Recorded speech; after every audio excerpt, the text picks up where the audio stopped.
Hi, everybody. Afternoon. Andy, you've drawn a crowd. Well done, sir. Yes, quite a crowd. Absolutely. It's a bit nerve-wracking.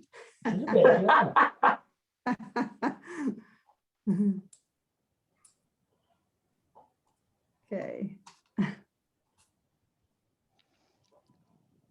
Tom, do you have control of the mute all or mute, not mute everybody? Yeah, I should be able to change that. Okay, all right. I mean, I think we want, we're going to want, but I don't think it'll do any harm to leave everybody off mute, actually, because they can just mute themselves if it's noise. Yep. Okay. All right, right. Well, we'll give it. We've got 28, and there were 50 registered, so we'll give it a minute or so.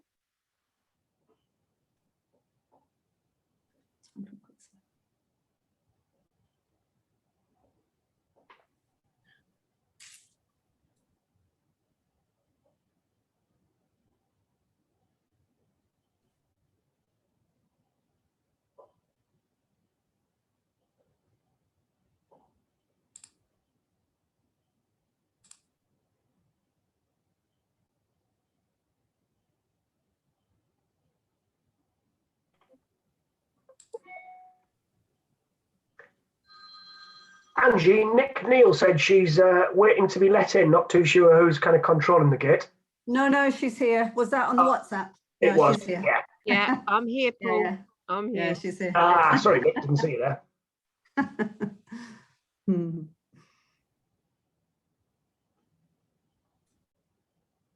there anybody else waiting, Tom?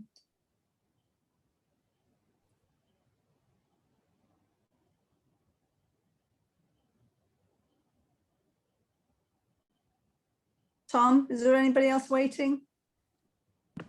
Yeah, I'm just letting them in now, Angie. Okay, right. I think we'll.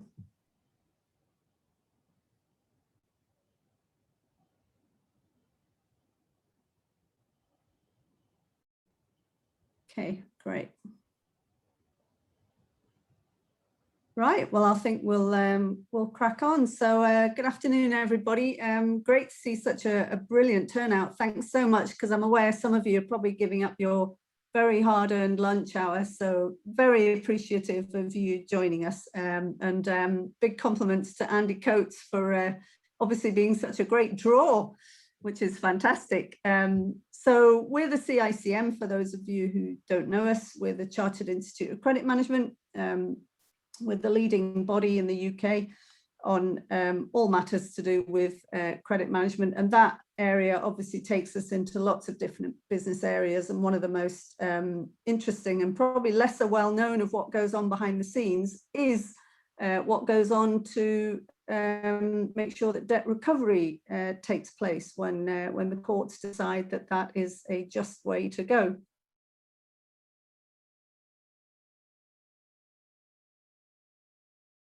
Either as we go along or at the end. I'll let Andy control that. If you have a question, just do the raise your hand or stick something in the chat as you would normally. And right at the end, we'll have a little roundup and just let you know as well what upcoming events we've got going on for the CICM and the North East branch. I think most of our committee are on the call as well. So without further ado, I'll hand over to Andy, and thank you very much. Okay, good afternoon, everyone. I'm glad to see I've got such a great crowd. I hope I don't disappoint everybody. I'm going to try and share my screen. Okay, am I on? Does everyone see that? Yep. Yep.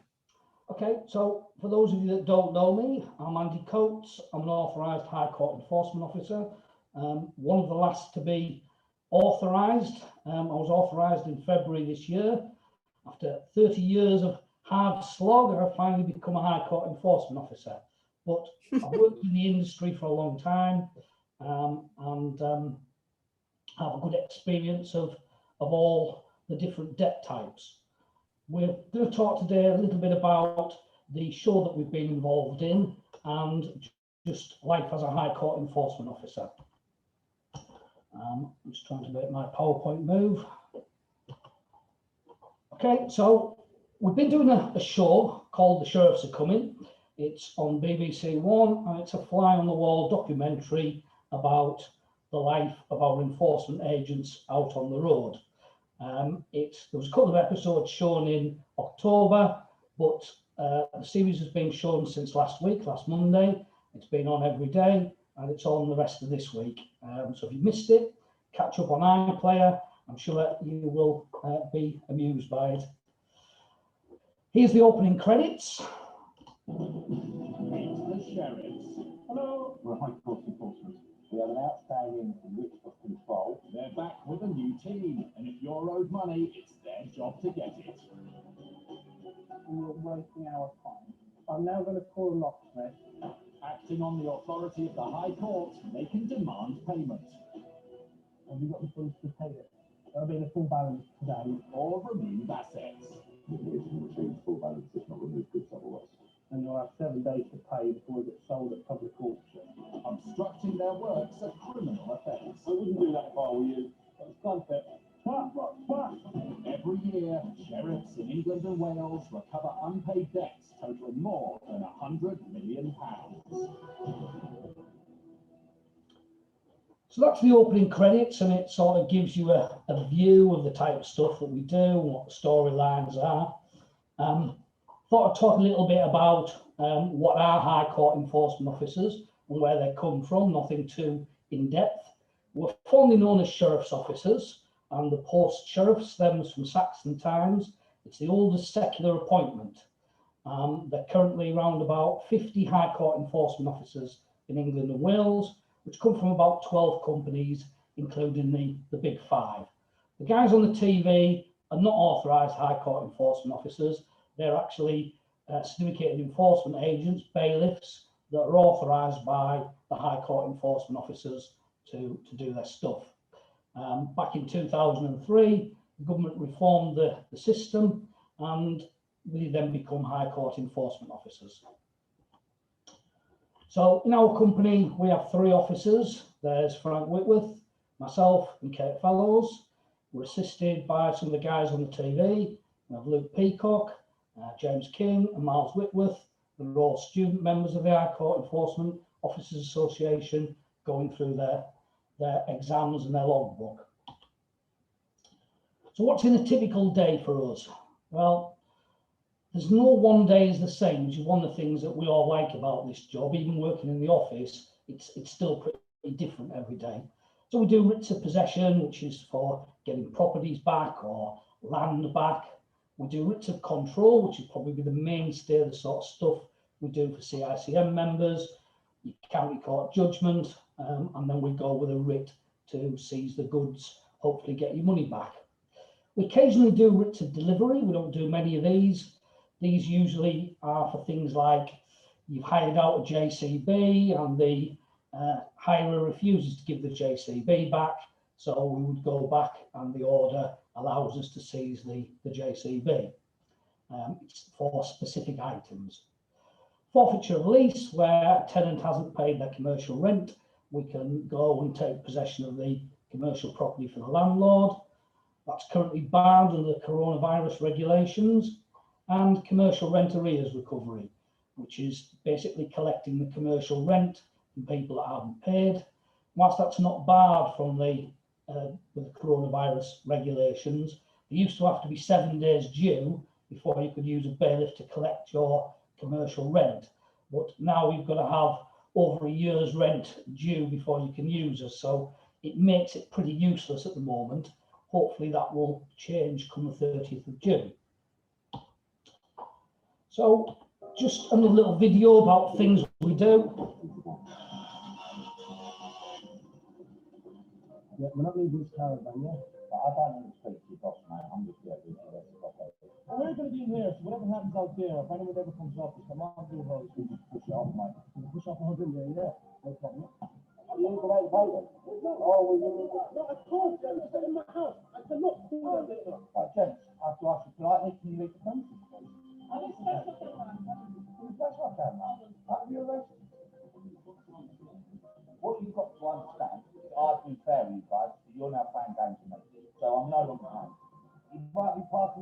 You know what I mean? However, this is Sevenoaks. Right? This is Sevenoaks. You want another council house? Take that down to the council, advise them you've been evicted, and they'll give you one. No, you're not staying here, sir. Again, some of the sort of tasks for acts to do on a daily basis, they vary. So what powers does a High Court enforcement officer have?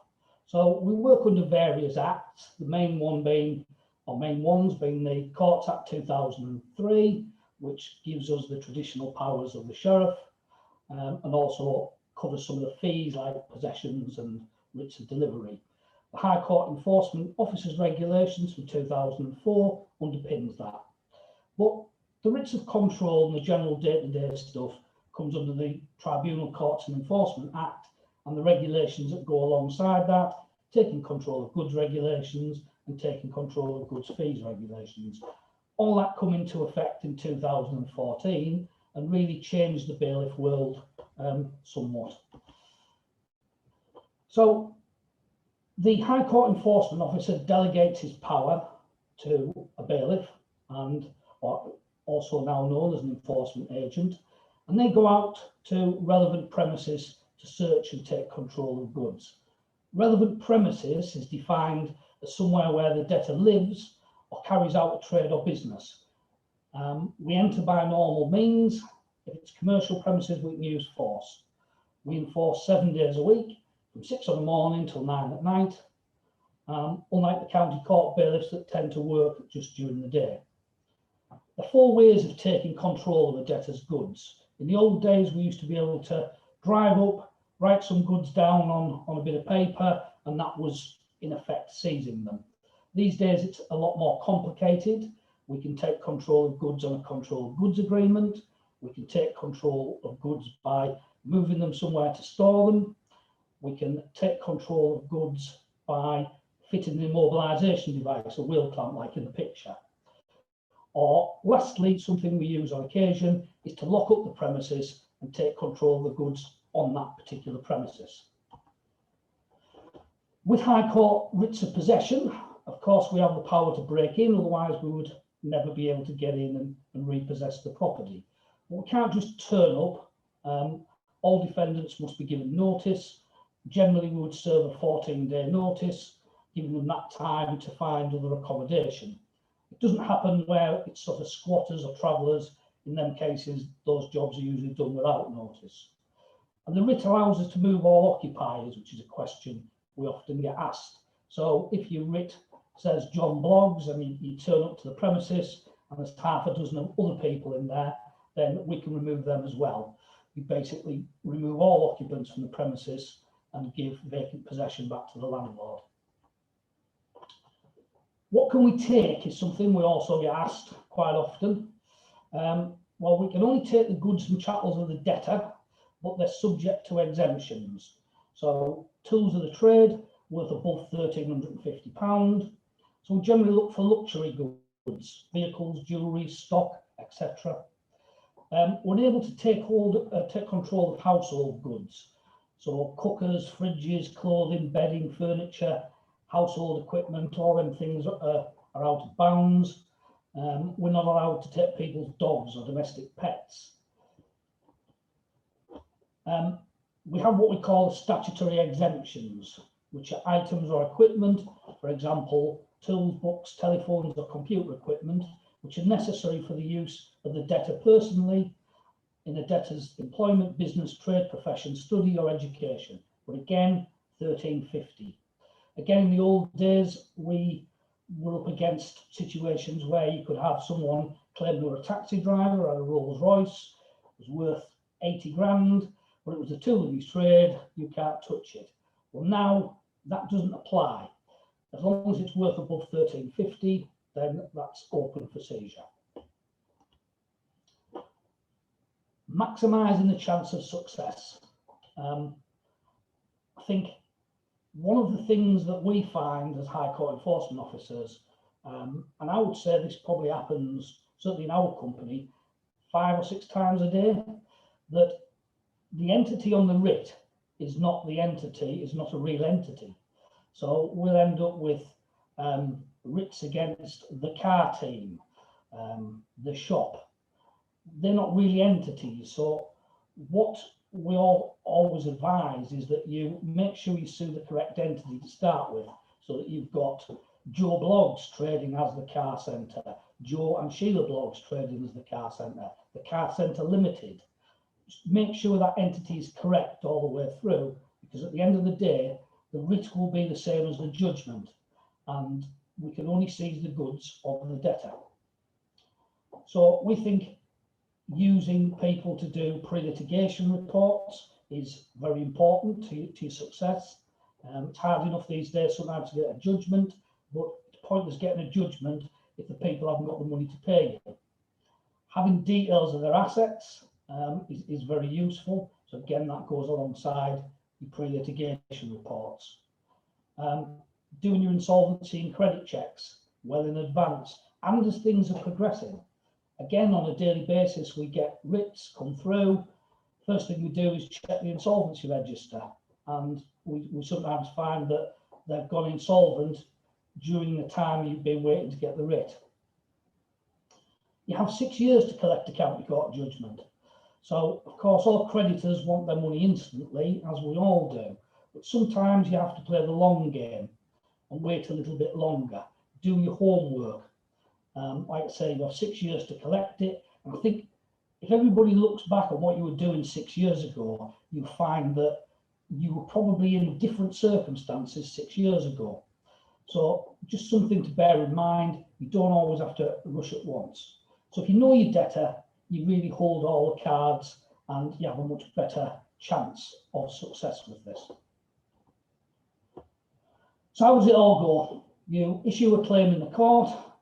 If it's above £600, it can be transferred up to the High Court, and then High Court enforcement officers can use private bailiffs to enforce for you.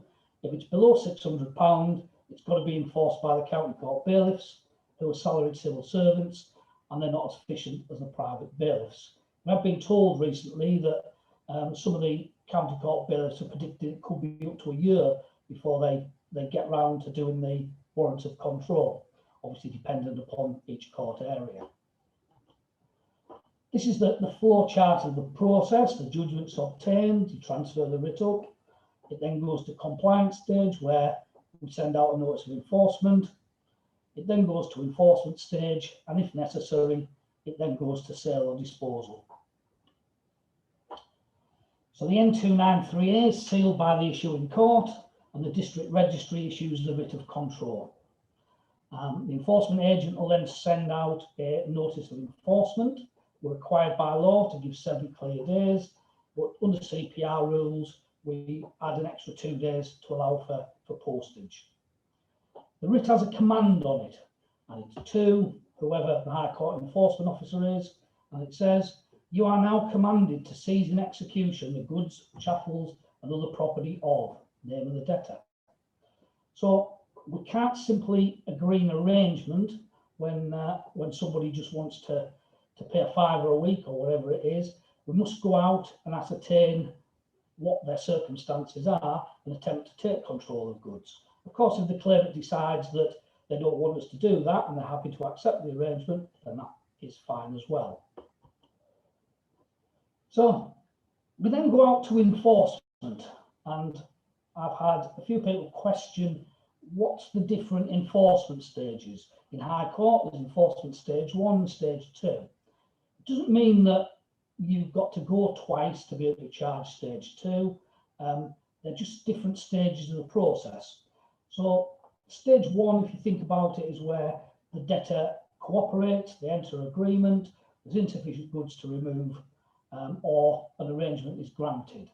Stage 2 fee is where the debtor refuses to pay and you have to take further action. So for instance, you would maybe have to clamp their car or lock the premises up.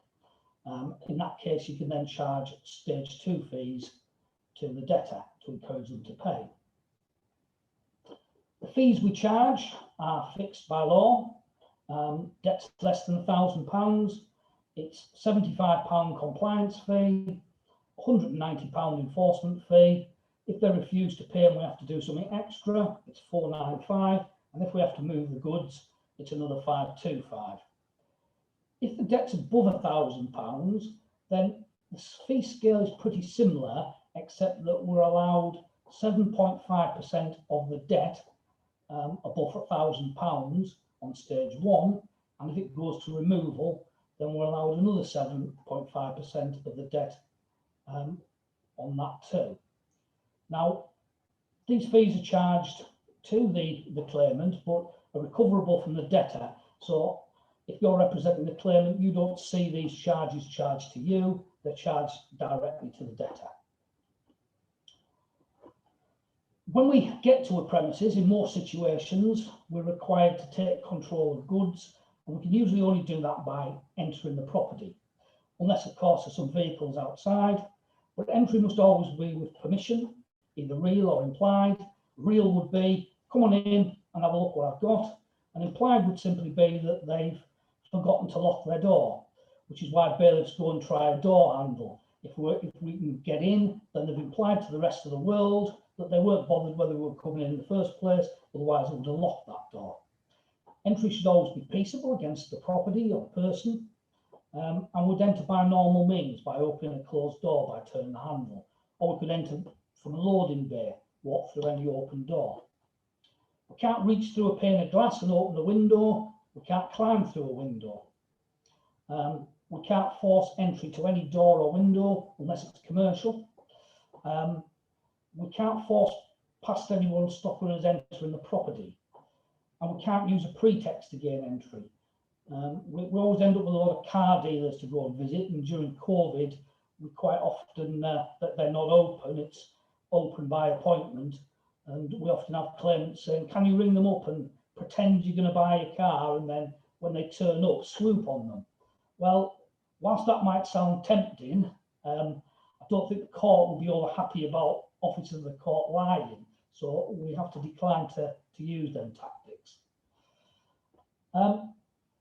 We may not take control of goods after 12 months, and the date of that starts with the date of the notice of enforcement, not the date of the writ. Although if the debtor goes into a payment agreement, the time of that 12 months starts when the breach occurs. The writ or warrant can be extended for another 12 months with an order from the court or written agreement between the agent and the debtor. We can't take goods that are in use by another person at the time of the agent wanting to take control, and it would likely cause a breach of the peace. I think this is really in there to stop bailiffs and debtors fighting over goods. If somebody's sat in their car, then you can't really drag them out. You've got to wait till they are out of the car before you can really take control of it. It also covers vehicles where they contain hazardous or perishable goods, or if they contain livestock. As we said before, we can take control of goods any day of the week, including bank holidays, and we can work from 6 in the morning until 9 at night. If a place is a pizza shop or a nightclub and it doesn't open till late, then that's perfectly fine too. We can turn up at 10 o'clock, 11 o'clock, whatever time they're open for trade. And then we have the Cinderella clause. So just because it's 9 o'clock, it doesn't mean that we have to stop. So if we turn up somewhere at 9:15 and it takes longer than 15 minutes, we can continue as long as that's reasonable. So vulnerable situations, particularly with COVID, coming across vulnerable debtors is an everyday occurrence. These are the groups that the government say that we should pay particular attention to: the elderly, people with a disability, those that are seriously ill, recently bereaved, pregnant women, single-parent families, unemployed, and those that have obvious difficulty understanding, speaking or reading English. The list isn't exhaustive, and agents must do their best to try and identify vulnerable people early, and we try and deal with them in a different way, and we report that back to the creditor and see how they want us to proceed. At the end of the day, just because they're vulnerable, it still means they've got to pay. It just means that they're going to be treated differently, given a bit more time, perhaps referred to the debt advice people or something like that. But either way, we've got to continue. This is a little clip from the sheriffs are coming, just to give you a taste of what we sort of do. For those of you who haven't seen the show, I'll play that now. So again, we have a High Court writ for a motor company, Line Motor Company Limited. We're after just under £2,000 for a private individual. We are still trading. We've done our background checks and still seem to be trading these cars on various websites. With it being a small trade, and most of the assets are owned outright and not through these companies and stuff. Unit 2 Bradford Street.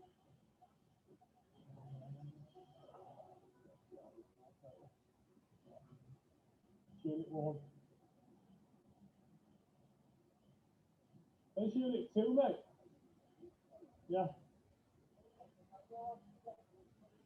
Thank you.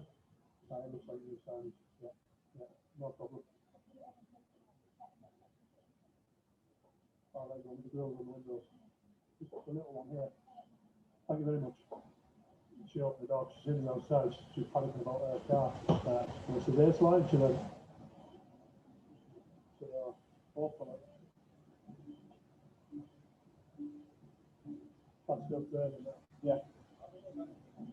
Baseline. We're looking for a slide, you know any of that? Ready to move to? Too many crossings. Crossings. Yeah, it's like that. What are you wearing here? That's what I heard. Who's training for me? Anybody here? This side. Right, I'll try and cross-reference here for vehicles. Yeah. Bingo. We have a car here. This one here, yeah.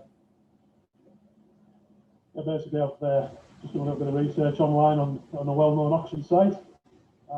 This vehicle here is clearly still for sale on the auction site as of now.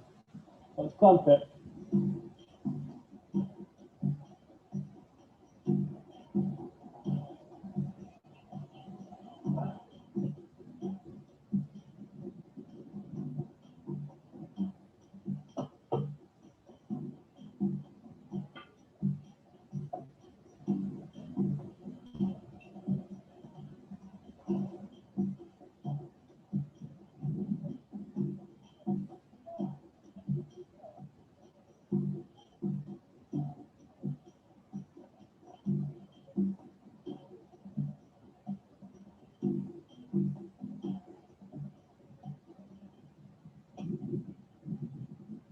Basically, what we've done here is we've attempted to contact the motor dealer on various numbers.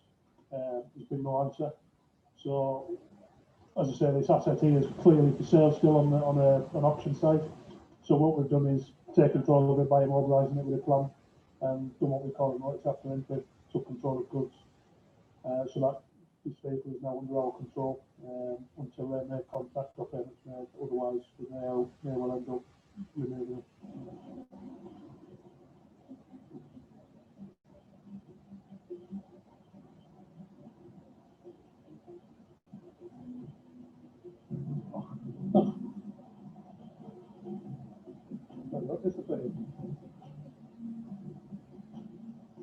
Have a look as well. I think it's all just been taken off. So the motor dealer that we our online checks on and secured the vehicle in a matter of minutes. We're no longer advertising online. Amazing. Word of mouth gone. But luckily we have secured the asset. Another one we didn't know how much. Yeah.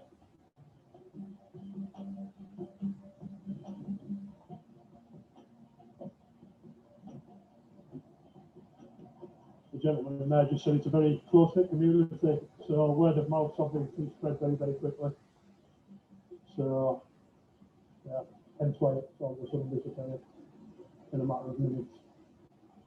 It can happen, it has happened in the past where people obviously hide assets, and I believe that's what's happening on this occasion. Yeah, that's the quickest I've ever seen. A little bit frustrating, but we've left some paperwork, hopefully within the next 48 hours, so we've got back to us for the payment.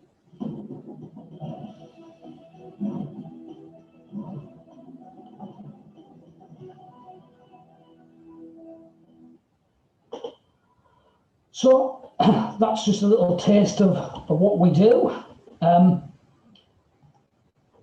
The presentation as such is over. Have we got any questions anyone wants to ask?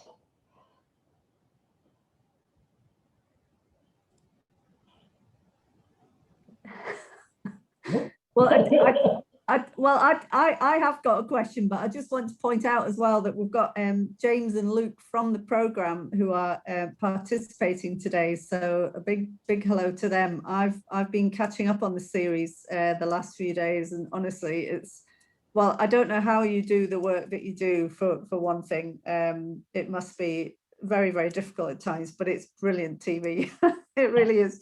It really is thoroughly recommended. Unfortunately, it's on during the day, so most of us won't catch it live, but we've got catch up, obviously. And honestly, I think it's absolutely brilliant. Yeah, one of the questions I had was, you know, there must be. I hadn't really.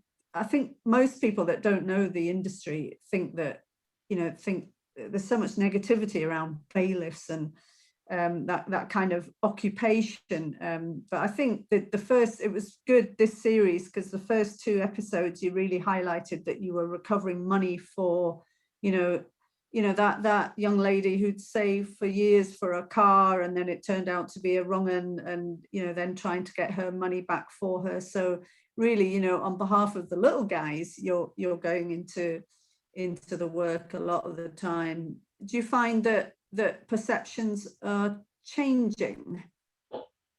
I don't think so. I mean, sometimes we feel as though we've turned a corner and we're losing the thugs in leather jacket image, and then others we don't. I think the public's perception of what we can do is often difficult.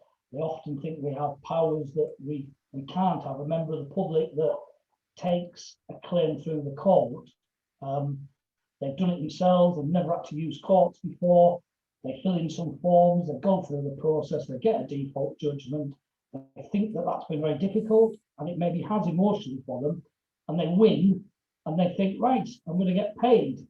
And then, of course, they don't get paid, and then they come to us, and if their paperwork isn't quite in order, or the company's moved assets, etc., we can't collect it in them cases, and they're quite frustrated then with us that we don't have superpowers, and you know, it's sometimes difficult, the perceptions. As High Court enforcement officers, we're supposed to walk the middle. We're neither the agent of the creditor or the agent of the debtor, and we've got to walk that fine line between the two. There's some, I don't know if you can see the chat, Andy, but there's some questions coming up on the chat. No, 2 seconds, let me find it. Yeah. Well, actually, there might be one for one of them is, what was your motivation to get into the industry? So that'd be a good one for Luke and James as well, maybe. Yeah, I think Luke, as Luke come to me many years ago and rang me up with a request, I trained Luke from scratch. So he wasn't someone that come along that was already a bailiff. So I'll let Luke answer that if you don't mind. Luke? Can you hear me? Yeah. Yeah, we can. Yeah, we can. I could try and answer that, but I'm currently in the back streets of Gloucester and the signal's poor. So I'm one of the stereotypes, actually. I'm a failed police officer due to family reasons. So I never really had a vision of it wasn't something that I kind of envisaged that I would be doing. Didn't kind of pan out in what I actually wanted to do. It was kind of the next best thing. So like Andy pointed out, I had no idea of the industry itself. and then yeah, I took a kind of crash course with Andy through his training company, and as I say, the rest is history. So I've never really looked back. Oh, that's. I think to be honest, some of us can emphasise with that, because a lot of us just wandered into the credit industry, almost by accident. So, yeah, thanks, Luke. Can you see the other questions, Andy? Mental well-being in the limelight is classed as vulnerable situations. And I think one of the things that has come out this year is the breathing space regulations, which make dealing with people's mental health reasonably easy for us. You know, that they're referred to step change or Citizens Advice Bureau, and then they can be put into breathing space, who generally that deals with the situation. Strangest item that I've ever had to take possession of, with me it was an aeroplane, in fact 2 aeroplanes at Birmingham Airport. That's the strangest one I have done. How many unsuccessful visits do you conduct before you have to abort a case? In general, 3. If we think that it's worth pursuing longer, we'll pursue it longer. It really depends upon the case. And how do you work out the value of goods on site, as it's an auction value? It's always very difficult. It's a judgment call. We basically work on experience, use eBay a little bit. The guys do Google searches on goods to see what they're worth. And we have access to some auctioneers that we can speak to. I think that's, oh, there we go. How long training is the average enforcement agent? So to be an enforcement agent, you need a level 2, which I believe is about 40 hours training. A lot of the enforcement agents these days are looking at level 3. We do sort of online training, and we usually do a 2-day training course, which covers all the various modules. Anyone else? No? And back to you then, Andy. Okay, thank you. Well, thank you, Andy. It's honestly, the TV series is great, and you can all find Andy on LinkedIn or by the normal channels. If you think of a question later on that you'd like to ask him as well, you know, please help yourselves to that. So just a little bit, just on the CICM, we're just doing a bit of a promo for some upcoming events. So I'll hand over to Paul Card first of all. Paul, do you want to plug yours? Yeah, thanks, Angie. As many people in this group may know, I've organised the North East Credit Managers Forum for about 10 years. That is a forum that brings together credit professionals from beyond the North East now. Obviously, moving virtually has allowed us to open up that group, but it's a best practice event, essentially, where we get people together, what used to be around a board table, but now on a computer screen, to share issues, challenges, and helpful advice for people in typically the business-to-business credit management profession. So we are currently holding that every other month. We used to host it twice a year at places in the Northeast, and clients would host it, but we are hosting it currently every other month online. The next event is Wednesday, the 14th of July. It's Wednesday, the 14th of July, and that's 9 AM till 10:50. So if you are having particular challenges and issues, would like to chew the fat with other fellow credit professionals and receive some advice that might be helpful in your day-to-day job, feel free to drop me your email address, and I'll extend an invitation if you're not already on our distribution list.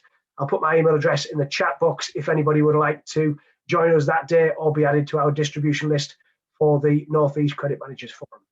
Thanks, Angie. Thanks, Paul. Also, if any of you, most of you who've registered for this will have been asked if you mind us using your email address. If you particularly would like us to let you know about future events, please just tap yes into the chat. Obviously, we've already got your email details, but that will definitely capture it. That would be great. Also, just looking ahead a little bit, we were planning, Hayes, who are corporate partners for the CICM, are planning to do a salary survey event at some point. I don't know if Sarah, I don't think Sarah's on the call. I was going to ask her to say a little bit more about that. Let me just see. No, she's not there. That will be coming up as well. And also we were thinking of maybe doing just a virtual, I know it's virtual and it's all very tedious, but what can we do for the next few months? A virtual sort of social where, to be honest, anything goes. Just join us at sort of tea time, straight after work kind of thing, with a drink or something in your hand, and to just, you know, cover any sort of subject that you would like to, where you think the CICM can help you if you're interested in studying or going for qualifications.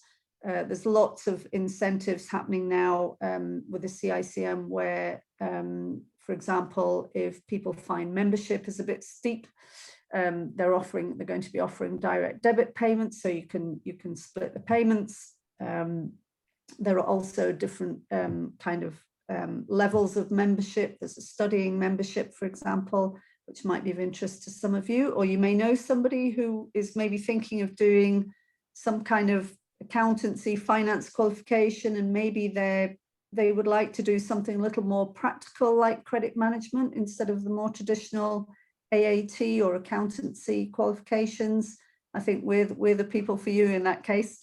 So if you do know somebody, do let them know about us. CICM are very easy to find. There's a very comprehensive website, and a lot of us as well are on LinkedIn. You'll be able to find us there as well.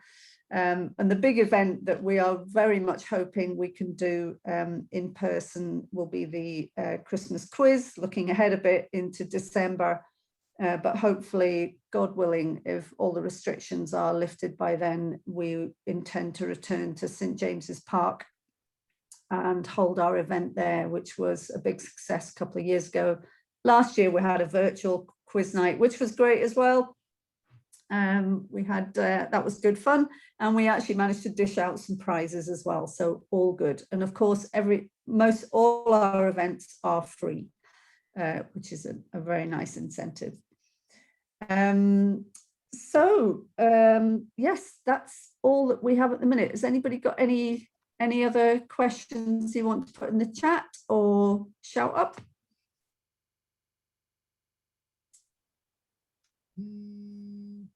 No?